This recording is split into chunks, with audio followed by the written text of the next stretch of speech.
Este domingo la idea no es solo hablar de la importancia, sino quiero llevarles a 5 casos concretos donde en el Nuevo Testamento esta experiencia aparece. El primero de todos nos vamos a ir al día de Pentecostés. El primero es el día de Pentecostés, libro de los Hechos, capítulo 2, ahí empieza. Jesús les había dicho, como ya hemos reiterado en varias ocasiones en los últimos domingos, Jesús les dijo a los discípulos, no se vayan hasta que reciban el bautismo del Espíritu Santo y fuego. Tiene varias calificaciones, ¿no? Pero la idea era que iba a venir algo que ellos no sabían, no tenían ni idea. Nunca había habido esa experiencia. Así que cuando todo llega, ellos se sorprenden. Lo disfrutan, pero se sorprenden porque no sabían lo que estaban esperando. Esperaron 10 días, pero los que permanecieron esperando lo que Dios había prometido, son los que lo recibieron.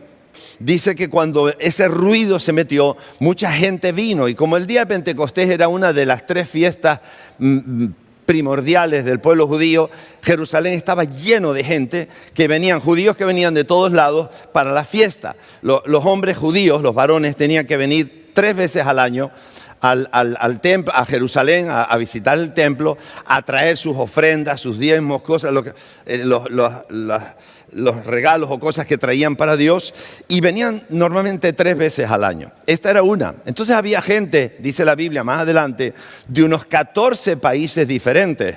Y una de las sorpresas para ellos, para esos que ponen de dónde son, ponen el país, la región de donde venían, era que oían hablar a estos tipos que habían tenido esa experiencia, los oían hablar cada uno en su propia lengua. Así que extrañados de que hablasen en su propia lengua, sabiendo que eran judíos que no habían salido de su tierra, estaban viendo algo sobrenatural. Esta experiencia de hablar en otras lenguas, pero que fueran entendidas por alguien, porque era un idioma conocido, pero lo normal suelen ser lenguas que uno no entiende, que luego Pablo en el libro de Corintios menciona lenguas angelicales. O sea, no se entiende lo que dice.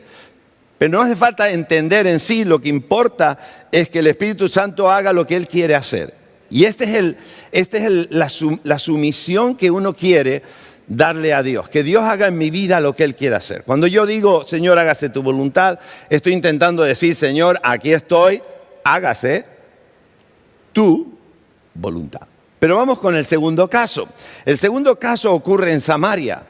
Empieza una gran persecución y de repente la gente sale disparada, les persiguen. Pablo era uno de los que perseguía a toda esta gente, y uno de ellos, uno que además fue un evangelista, pero había sido elegido como uno de los 7 diáconos en el capítulo 6 del libro de los Hechos. En este caso, este hombre sale y se va a Samaria, y en Samaria empieza a predicar, y es extraordinario. Felipe predica, la gente se convierte, acepta a Jesús. Ven milagros, gloria a Dios, pero el milagro más grande no es que Dios te sane, el milagro más grande es que Dios te perdone los pecados y te dé acceso a la vida eterna. Ese es el milagro más grande. Habían recibido a Jesús en su corazón, se habían bautizado, pero faltaba algo. Antes de que vinieran Pedro y Juan, Simón había visto lo que nunca él podía hacer. Los endemoniados tal, eran sanados los enfermos, los cojos andaban. Él había intentado vivir engañando a la gente de que él tenía algún tipo de poder. Pero cuando ve a Felipe diciendo, se rinde absolutamente, acepta lo que Felipe le dice, pero ya está. En cambio, cuando vienen los apóstoles y empiezan a orar por la gente y la gente recibe el Espíritu Santo,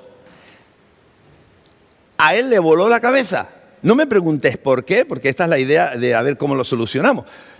Porque él ve eso y dice, yo quiero eso. Mira, no pidió por poder ni por echar fuera demonios, ¿no? que supongo que también le llamaría la atención. Le llamó la atención sobremanera esta experiencia de que vinieran Pedro y Juan, empezasen a orar por la gente y la gente recibía el Espíritu Santo, y entonces el tipo dice, yo por esto pago. Tercer grupo, tercer caso, Pablo recibe el bautismo del Espíritu Santo. En este caso, por ejemplo, no se habla de las lenguas. No dice que él empezó a hablar en lenguas, quizás no era el tema importante destacar eso, sino simplemente el hecho de que aquel terrible hombre que perseguía a todos los cristianos, incluso en algún punto él confiesa, yo hacía blasfemar a los cristianos contra Dios. Era el hecho de destacar que ese hombre se convierte y que pasa de ser el enemigo número uno a empezar a ser el apóstol número uno. Entonces esta es la tercera experiencia. La primera fue la de los apóstoles. La segunda fue la que le pasó en Pedro y Juan en Samaria, ¿verdad? Cuando fueron y oraron por el avivamiento que había empezado en Samaria. El tercero es este caso de Pablo. Vámonos al cuarto. Es la casa de Cornelio. Cornelio no era judío. Ahora nos salimos un poco del panorama. Nos vamos a hablar de gentiles. Hechos capítulo 10, versículo 44, Pablo viene, se le aparece un ángel a Cornelio, un centurión romano, y le dice, vete, trae a Pablo, Pablo tiene un mensaje para ti. Todo eso ocurre en el capítulo 10, lo pueden ustedes leer. Y finalmente, Pedro, y Pedro viene. Y Pedro entra, que él no podía entrar a una casa de gentiles, ¿verdad? Pero entra porque Dios así se lo mandó. Y en Hechos 10, 44 dice, mientras aún hablaba Pedro estas palabras, o sea, estaba predicando, hablándoles de Jesús, el Espíritu Santo cayó sobre todos los que oían el discurso. Y los fieles de la circuncisión que habían venido con Pedro, es decir, los judíos que venían con Pedro, se quedaron atónitos de que también sobre los gentiles, sobre los que no eran judíos, sobre los gentiles, se derramase el don del Espíritu Santo. Entonces ellos de repente pensaban, dice, bueno, yo pensé que esto era solo para nosotros. Pero esto es para todos. Pues por lo visto, porque sin nosotros hacer nada, Dios ha bautizado con el Espíritu Santo a todos los que están aquí. Y todos los que están aquí son romanos porque son parientes, familia y amigos de Cornelio. Todos romanos. Ninguno era judío. Y luego termina diciendo, en el versículo 46, porque los oían que hablaban en lenguas y que magnificaban a Dios. Entonces, mira por un momento, ¿por qué supieron que habían recibido el bautismo del Espíritu Santo? Pero ¿cuál es la identificación? ¿Por qué supieron que estaban recibiendo el bautismo del Espíritu Santo? Porque los oían hablar en lenguas y profetizaban. Con ese argumento yo te pregunto, ¿tú has recibido el bautismo del Espíritu Santo? ¿Cómo sé yo que tú has recibido el bautismo del Espíritu Santo? Nos vamos al último caso, vamos rápido. Hechos capítulo 19. Pablo en uno de sus viajes vuelve otra vez a Éfeso y dice, aconteció que entre tanto que Apolos estaba en Corinto, Pablo, después de recorrer las regiones superiores, vino a Éfeso y hallando a ciertos discípulos, él ya había estado en Éfeso antes, un poquito nada más, pero ahora vuelve y encuentra a unos discípulos, dice, y les dijo, ¿recibisteis el Espíritu Santo cuando creísteis? Y ellos le dijeron, ni siquiera hemos oído si hay Espíritu Santo.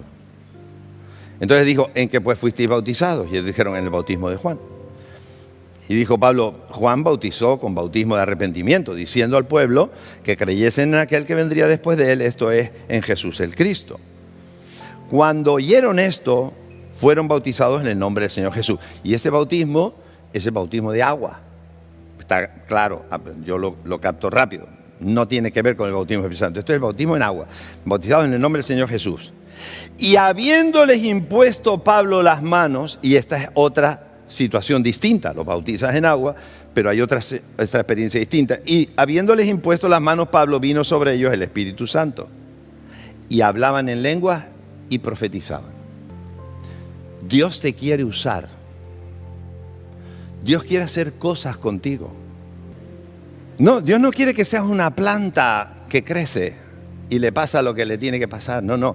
Dios quiere que tengamos la autoridad para gestionar nuestra vida.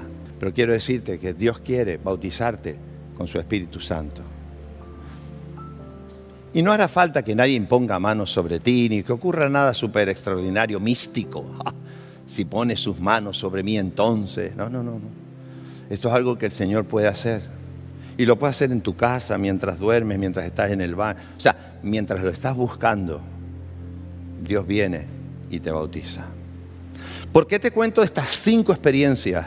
porque quiero que te des cuenta que no es un argumento aislado, es algo que Dios quiere que quede claro, que su pueblo lo agarre y su pueblo lo disfrute.